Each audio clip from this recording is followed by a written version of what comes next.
Ask most people to define an asset, and they'll say, something I own. But that's only half the truth. Owning something doesn't make it valuable. What matters is whether it pays you or costs you. An asset puts money into your pocket, whether you work or not. It earns, appreciates, or produces income over time. A liability takes money out of your pocket.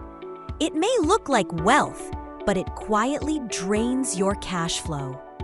Most people mistake liabilities for assets.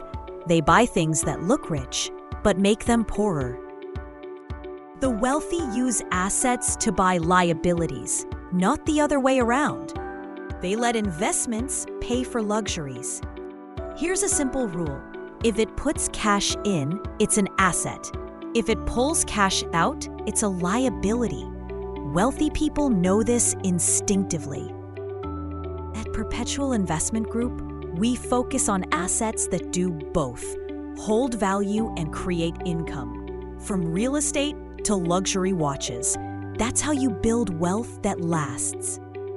Before you buy, ask one question. Does it pay me or cost me? That's the real test of wealth. Subscribe for more lessons that make money simple, practical, and powerful.